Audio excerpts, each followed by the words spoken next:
Okay, this is the bi-xenon retrofit kit I have for sale on GTR Canada, on Sylvia, on Sun, on Toronto Subaru, and on probably Kijiji by now.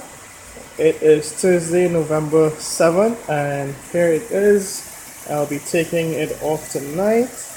Everything works. You can see here. We're on. And let me just demonstrate the high beam.